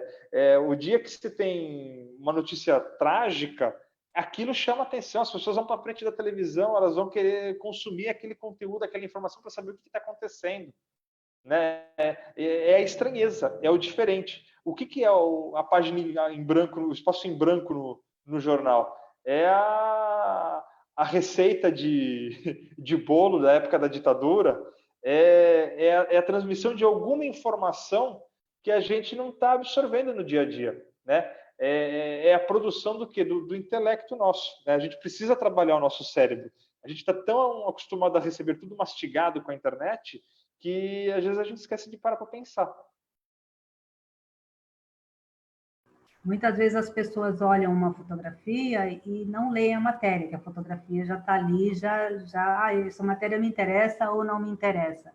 Então, aquele jornal sem imagem fazia com que a pessoa lesse a matéria para poder se inteirar do assunto. E muitas vezes eu penso que a pessoa vê a imagem e pela imagem ela lê ou pelo título interessa ou não a matéria, mas a imagem é mesmo assim, é bem imediatista, né? Se está ali, se interessou, ela continua na matéria ou não. Bom, Bumer, você queria falar alguma coisa? Dentro só voltando um pouquinho naquela conversa que a gente estava tendo com o Rodrigo, que ele falou sobre você estar no local e, de repente, sair do bolinho e fazer uma imagem de um local diferente. Eu queria mostrar uma imagem que eu fiz aqui. Deixa eu ver se está aqui. Está aqui. Vou compartilhar para vocês verem aí rapidinho. Acho que o Rodrigo consegue ver também. Conseguiram ver? Estou vendo. Tem o jornal A Tribuna e uma fumaça preta ao lado. Tu consegue lembrar do que foi isso, não? Incêndio na Alemoa, lá nos tanques de combustíveis? Ó, essa aqui. Essa aqui já foi da estrada. Eu já pensei em meio que fazer a fumaça cobrindo o sol, alguma coisa assim. Aqui já de outra visão, ó, tá vendo? Uhum. Porque assim, normalmente o pessoal tava fazendo foto lá da frente, né? Que nem, deixa eu ver... Ah, não coloquei aqui. Que nem, normalmente estão colocando lá das chamas. Eu falei, eu vou colocar fumaça, porque a fumaça tá formando desenhos e tal, né? Isso aqui eu fiz indo trabalhar, parei o carro no acostamento ali e fiz. E essa aqui é aquela questão da onda que você estava falando, né? Que ao invés de você fazer simplesmente a água parada tal, e o cara com a prancha, você faz um leque um leque de água aqui da manobra que ele fez, então você sabe que ele veio daqui, fez a manobra e está voltando. Né? Só para ilustrar um pouquinho daquilo que você falou com relação ao olhar, né? Sim, você colocou movimento na foto, né? Isso. Nesse mesmo dia, nós estávamos em vários fotógrafos. Essa mesma cena, ela foi registrada de várias formas diferentes, cara. É muito interessante isso. O teu olhar, ele influencia bastante no que a pessoa vai entender do que você quer passar. Né? Às vezes vai, que nem você viu agora, um movimento. Eu coloquei um movimento na foto. E isso é interessante. Eu podia muito bem ter congelado ele com a prancha para cima aqui e ia ficar um negócio estático ali, mas aqui já tem o movimento dele. Era só para ilustrar essa parte do que você estava falando. Tá? Vou tirar as fotos aqui. Pronto, voltemos. E, cara, tá sendo muito esclarecedor mesmo esse papo.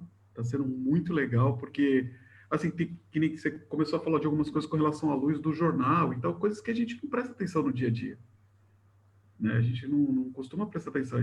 E outra coisa que você falou que é muito interessante é que, assim, a gente tá acostumado a pegar tudo mastigado, né?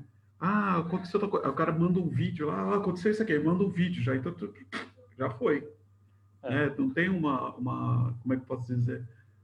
Não tem uma história, né? Já tá tudo ali, mastigado. Então, isso é interessante. Tem um comentário, Josi, de um rapaz falando que pega muito conteúdo no YouTube.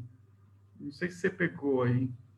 Ele Eu assiste. peguei bastante aqui, vou dar Legal. Dá uma uma lida aí lida. para nós. O Daniel Garcia fala o seguinte: uma avalanche de informações, muitos detalhes interessantes, gostei. O Sérgio Takashi diz: tantos anos assistindo a Globo e nem fazia ideia, vivendo e aprendendo. A Márcia diz: muito legal isso tudo, para aprender a intenção do telespectador. Ele diz sobre o youtuber, né? Viola Barbosa. Sou youtuber 24 horas, porque os conteúdos que eu procuro não tem em TV aberta. A Ana Maria diz: muito interessante a abordagem do Nardelli sobre a atualidade do novo modo de aprender ou lazer, diante das agruras da pandemia que abrem caminhos virtuais ou mantém o público diante da TV. O Viola Completa é o que a antiga MTV fazia, a sua programação, e pedia para o telespectador ler um livro. Ana Maria continua: a imagem antecipa a notícia, antecipa a informação, ilustra a abordagem e eu utilizo em muitas aulas de escrita a fotografia para que se considere sua narrativa e diante da mensagem da foto que se cria o texto. A narrativa que existe na fotografia vai além do que o fotógrafo enxergou. É isso. Esse comentário que o Biola, né? Biola, sei lá, que ele fez aí sobre o jargão da MTV é real mesmo. Que eles, volte e meia nos comerciais, eles falavam, desliga a TV e vai ler um livro. Volte e meia eles colocavam isso mesmo. Era muito interessante. Continua aí, o Rodrigo. Bom, Vamos lá. pode falar, Rodrigo. Eu ia fazer Não, pergunta, não, eu mas eu pergunto estava tentando depois, voltar pode para a ir. tela aqui. Então, eu estava tentando voltar para a tela aqui. Continua aí. Estou vendo aqui, acho que é Bíola de Fabíola. Fabíola Barbosa, deve ser. Tá bom? Legal. Teve o último comentário aí, que foi a Ana que escreveu, é isso, Josi? Eu queria que você comentasse em cima do que ela escreveu. Você quer ler de novo para o Rodrigo fazer o comentário em cima disso que ela escreveu? Leio de novo. A imagem antecipa a notícia, antecipa a informação, ilustra a abordagem. Utilizo em muitas aulas de escrita a fotografia para que se considere sua narrativa e diante da mensagem da foto se cria o texto. A narrativa que existe na fotografia vai além do que o fotógrafo enxergou. Ana Maria Baruti. É bem interessante. Eu não sei se antecipa os fatos é um termo que eu usaria. Eu acho que eu não usaria o antecipa os fatos, mas ela sim, ela ajuda a contar um fato que aconteceu. A imagem, ela ajuda às vezes a entender ou dar um contexto daquele cenário, daquela situação. A imagem, muitas vezes, ela é esclarecedora, seja a foto, seja o vídeo. A imagem, ela normalmente hoje em dia, principalmente, ela tem sido prova, né? Muita gente tem usado a fotografia ou o vídeo como prova em várias questões de diferentes tipos. E aquela coisa assim, a expressão "a imagem vale por 1000 palavras", eu acho que ela nunca foi tão importante quanto está sendo hoje. Porque todo mundo está falando um monte de coisa que fez, que não fez, com tanta fake news, que aí vem a imagem, te mostra, e aí aquela imagem vale por 1000 palavras. Porque todo mundo disse o que quis dizer, e a imagem fala por si só. Né? E desmente todo mundo, às vezes. Então, tem tudo isso dentro desse contexto de imagem.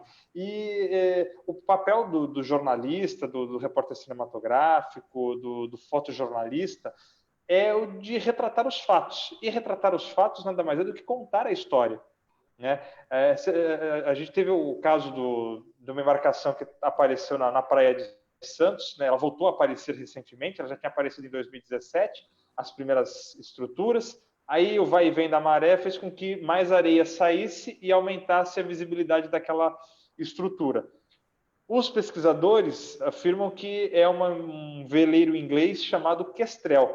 E um dos fatos que levaram eles a essa conclusão são os jornais da época que dizem que uma embarcação com aquelas características, chamada veleiro Kestrel, tinha encalhado naquele trecho da orla de Santos.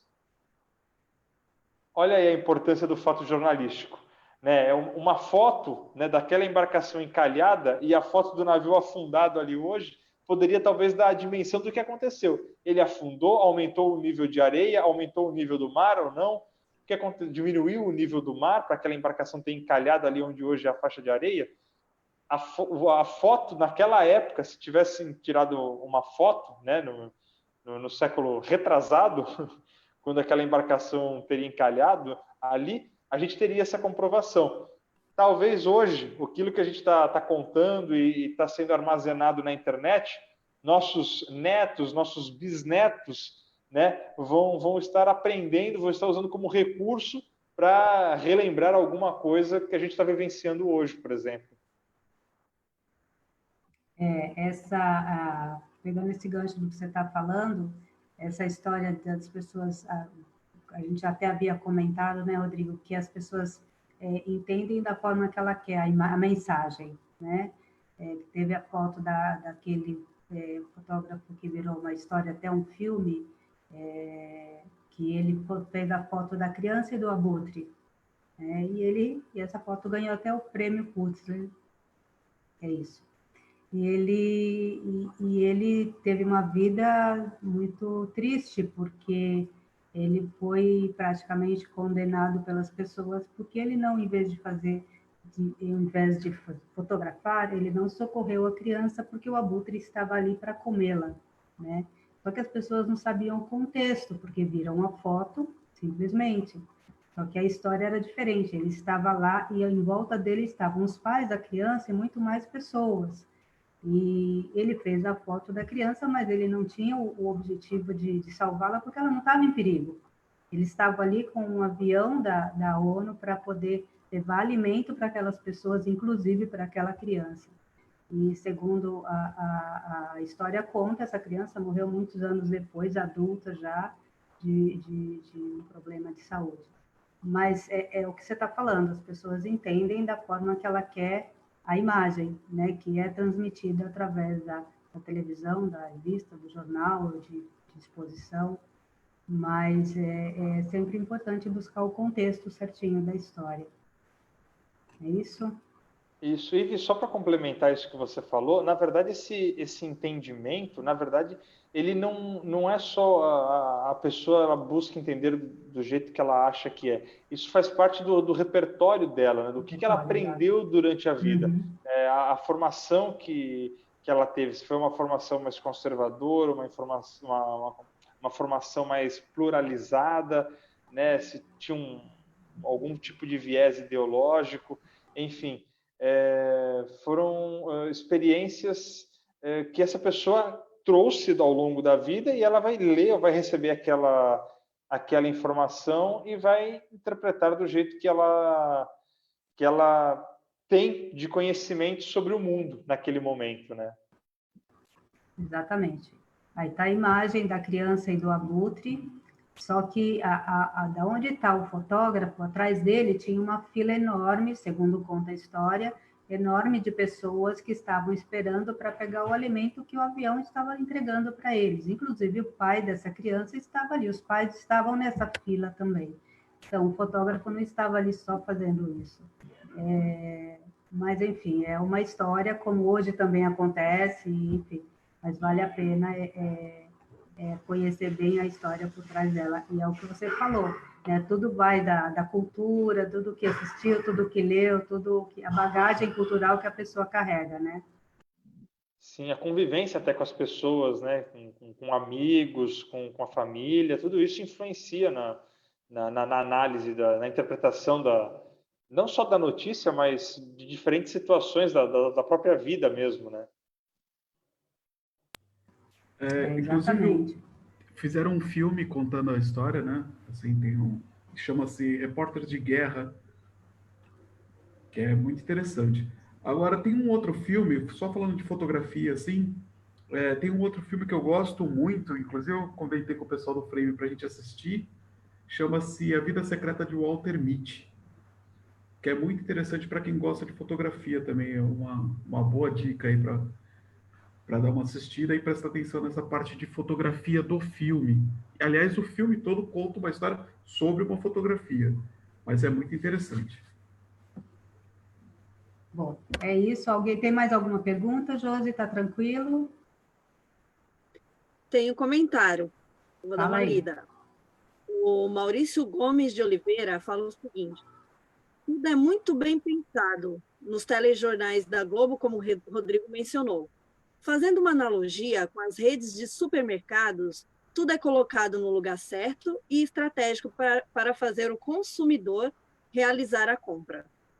A Márcia diz que a foto foi muito marcante, essa que vocês colocaram da criança, e aí a Ana encerra falando: a imagem também tem um teor social, cultural e, de alguma forma, interfere na vaidade de alguns.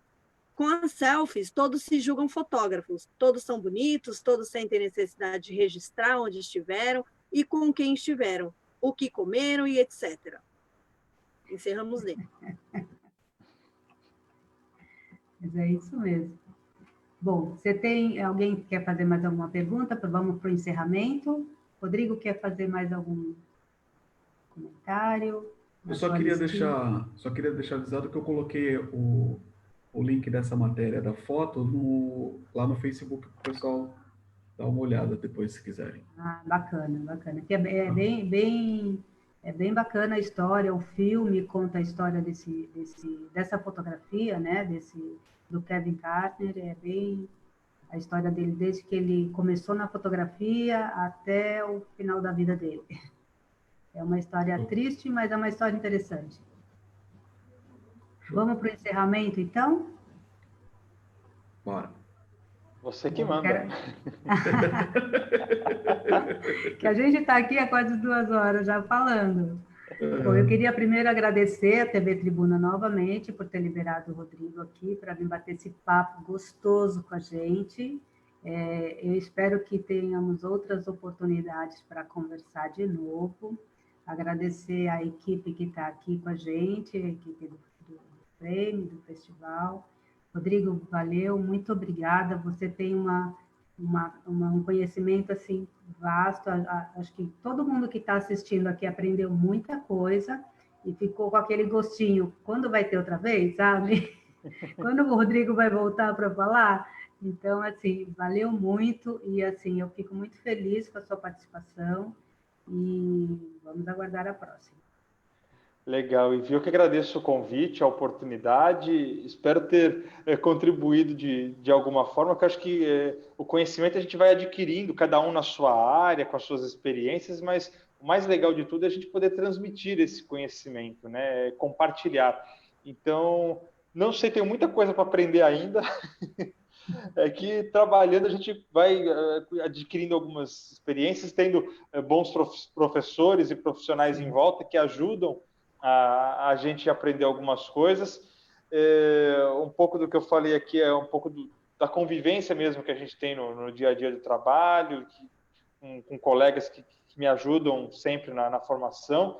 E quero agradecer, espero ter contribuído com vocês, agradeço o convite, a oportunidade, a você, Ive, a Josi, o Celso, o Bulmer, enfim, todos aí do Fotoclube aqui de São Vicente, pela oportunidade, pelo convite. Lembro de vocês num casamento comunitário num sábado, que eu estava de plantão gravando o casamento comunitário lá no Ilha Pochá Clube. No Ilha Pochá, eu lembro, eu tenho a foto sua ainda lá. Eu tinha mais cabelo naquela época. Não vou lembrar disso, detalhe. Eu tinha também menos cabelo branco, mas enfim. Mas foi bem, aquele trabalho também foi assim, eu levei os alunos de fotografia para fazer cobrir o evento, né? O evento era o casamento comunitário, tinha mais de 80 casais, e os alunos ficaram bem satisfeitos, aprenderam muito, porque existia uma estratégia de como trabalhar ali, porque tinha muita gente, eram muitas atividades e horários todos programados, enfim. Então, eles aprenderam bastante ali, espero que tenham levado esse aprendizado para a vida. Legal. Obrigadão mais uma vez, viu, Ivi? Não, a gente ainda vai conversar muito, vai ter mais outras oportunidades, com certeza. Valeu. Obrigada, viu, Rodrigo? Obrigada mesmo, obrigada, pessoal, pela Rodrigo, organização.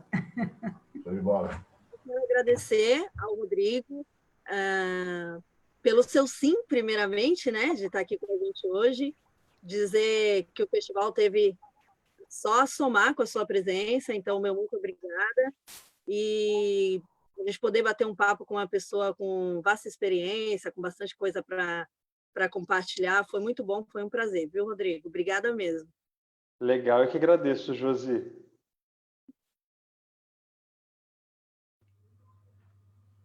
Celso? É que eu tava no mute aqui. É isso aí, Rodrigo. Como a gente já falou, só agradecer o teu compartilhamento de experiência com a gente aqui, que com certeza engrandeceu bastante todos que estão aqui, vendo pelo Facebook. E, como eu disse, cada dia um aprendizado, e a gente, quanto mais compartilhar, melhor. E muito obrigado, cara. Muito obrigado pela força aí. Valeu. Imagina, eu que agradeço mais uma vez e valeu aí pela oportunidade. Rodrigo, eu também quero agradecer, tá? Obrigada pela presença, por estar aqui na nossa Semana de Fotografia e por essas dicas incríveis que você passou hoje. Obrigada a todos que assistiram também. Valeu, Vilma, eu que agradeço vocês aí também pela oportunidade. Badu tá ali, tá trabalhando, Badu? Tô sim, tô trabalhando. Até peço desculpa de não poder ter participado mais, mas muito obrigado, tá, pela participação. Obrigado mesmo, de coração. Imagina, tamo junto, Badu. Sempre. Legal. Rodrigo, bom, muito obrigado. Valeu mesmo ter participado. Espero que você participe de mais eventos nossos. Inclusive, eu queria te convidar para uma saída fotográfica nossa, qualquer dia desse, para você participar mesmo, curtir a saída fotográfica com a gente, não como jornalista nem nada, mas para curtir essa parte do fotoclubismo, né, que a gente fala tanto, que é justamente esse encontro de amigos que gostam de fotografia, tá? Mais uma vez, pegando o gancho da Ive, agradecendo a TV Tribuna por ter liberado a sua participação no nosso evento, e vamos que vamos, né? Vamos continuar com a nossa semana de fotografia aí até o dia 3 ainda, e tem bastante coisa para acontecer ainda, meu amigo. Opa, tem sim. Rodrigo só veio somar e trazer muito, muito mais conteúdo para a nossa Semana da Fotografia. Rodrigo, obrigada de coração. E a gente vai continuar aí. Com certeza teremos outras oportunidades para trocar mais conhecimento. Eu que agradeço também o pessoal que está curtindo a gente, que está assistindo, enfim, alguns amigos conhecidos, o Vitor Secon, que a Josi citou, é meu primo, está nos Estados Unidos, está estudando e trabalhando lá, fazendo mestrado, engenheiro químico, e vocês falaram, o Boomer falou do convite para tirar foto. Eu gosto de tirar foto, viu? Sou aí, desses fotógrafos amadores que saem por aí disparando a máquina. A técnica você tem todas, pelo que você falou aí, então é só pôr em prática. Medo de falar que eu tenho técnica.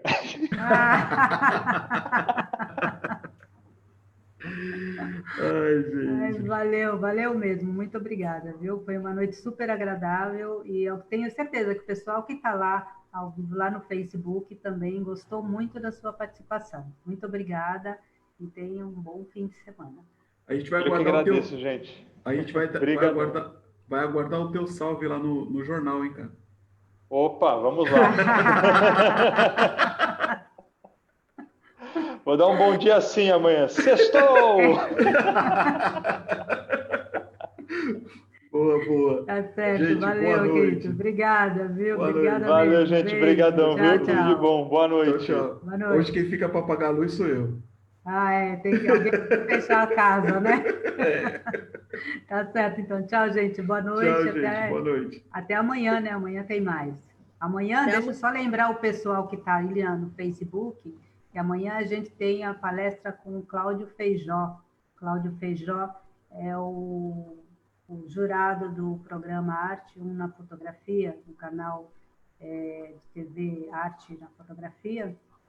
E ele vai amanhã falar com a gente um bate-papo super descontraído, muito legal. Não percam, participem. Amanhã, às 20 horas, pode entrar no site do festival e fazer sua inscrição. Se não fez Rodrigo, inscrição obrigada. ainda, corre. Dá tempo ainda. Obrigada, gente. Boa noite. Boa noite. Tchau. Fecha a casa. Boa noite.